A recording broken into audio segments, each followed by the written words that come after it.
નમસ્કાર દર્શક મિત્રો, જી ટીવી ગુજરાતી ન્યૂઝમાં આપનું હાર્દિક સ્વાગત છે। હવે જોઈશું સમાચાર વિગતવાર। સુરત સહિત રાજ્યના અલગ અલગ લોકેશન પર બનેલી ગુજરાતી ફિલ્મના ઉદ્યોગમાં પહેલીવાર મનોરંજન નહીં પરંતુ સમાજને અરસપરસ ઝંઝોડી રહે છે। બેલા ફિલ્મ એક સામાન્ય મહિલાની અસાધારણ બહાદુરીની કહાની છે, જે પાવર, શોષણ, રાજકીય દબાણ સામે ઊભી રહીને ન્યાય માટે લડે છે। આજે ફિલ્મ છે 31મી મેના રોજ રિલીઝ થવા જઈ રહી છે।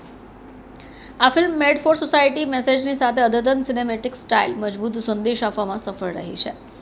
ફિલ્મની ખાસિયત રિયલ લાઈફ ઇન્સ્પાયર્ડ કોન્સેપ્ટ અને કોર્ટ ડ્રામા છે।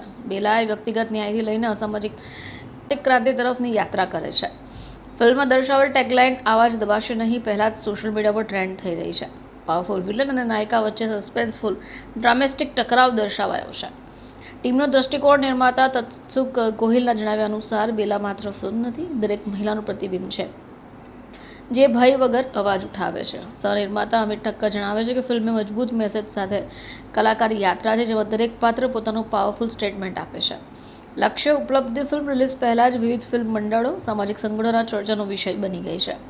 ઓટીટી અને નેશનલ થિયેટર રિલીઝ માટે પણ તૈયારીઓ ચાલી રહી છે। સૌપ્રથમ તો આ કોન્સેપ્ટ જ્યારે મગજમાં લાવતો ત્યારે ઘણા ખરા વિવાદ હતા કે ભાઈ આવી ફિલ્મ લાવીએ તો શું એ સક્સેસ થશે કે નહીં। પહેલી વાત તો એ હોય કે પછી બીજી વાત હતી કે ભાઈ કેટલા આના વિરોધી પણ ઊભા થઈ શકે, કારણ કે જ્યારે આવી કોઈ વાર્તા લાવતા હોય તો ઘણા લોકો, કારણ કે આ આખી એક રેપ કેસ પર આધારિત છે, તો થોડું સ્ટ્રગલ હતું, પણ સ્ટ્રગલના સાથે લાગ્યું કે ના એક સ્ટ્રોંગ મેસેજ છે, એટલે આ સ્ટ્રોંગ મેસેજ આપવા માટે આપણે આ કોન્સેપ્ટને રચ્યો અને સુરતમાં બધા અલગ અલગ લોકેશન્સ પર જ આપણે અહીંયા સુરતમાં જ પૂરેપૂરું પિક્ચર શૂટિંગ કર્યું છે। લાંબા સમયથી લોકોને પણ બેલાની રાહ હતી, હવે ઓલમોસ્ટ ક્યારે તેમની ધીરજનો અંત આવશે અને ખાસ એવી બેલા વિશે આજની રોજની ઘટનાઓ બને છે, કઈ રીતે મહિલાઓએ લડત આપી? જો મહિલાઓએ લડત સેલ્ફથી જ આપવી પડશે।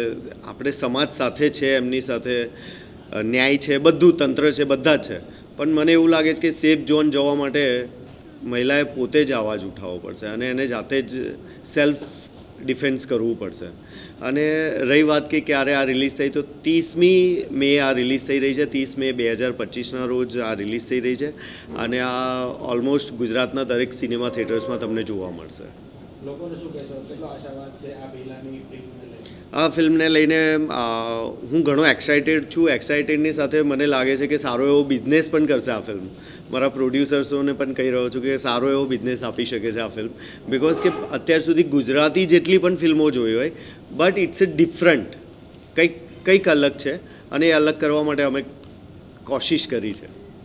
સારો સબ્જેક્ટ છે, સ્ત્રીઓએ ખાસ કરીને જોવું જોઈએ, જે ઘરેલું હિંસાઓ ઉપર આધારિત છે અને જે દીકરીઓ ઉપર અત્યાચાર થાય છે અને ઘણા બધા પ્રકારે થાય છે, મીઠાશથી થાય છે, એ બધાનો તોડ, એ બધાનો જવાબ અને બહુ પ્રોપર વેમાં સારી પિક્ચર બનાવી છે।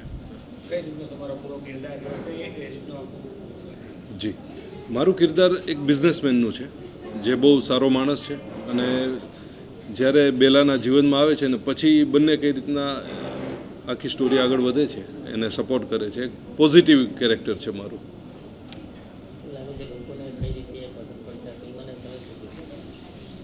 પિક્ચરમાં માણસને શું હોય, અત્યારે છે ને કંઈક ડિફરન્ટ જોવું છે, કા રિયાલિટી જોવી છે, તો રિયાલિટી છે જે ઘટી રહ્યું છે ને એ ચોખ્ખું તમારી નજર સામે છે। એટલે સ્ત્રીઓ માટે ખાસ હું તો કહું છું ને, સ્ત્રીઓ તો આ ઝુંબેશ ઉપાડવી જોઈએ અને આ પિક્ચર જોવું જોઈએ, જેથી એની દીકરીઓ, એના પરિવારની બહેનો, એ બધાનો માટે પોઝિટિવ મેસેજ છે આ।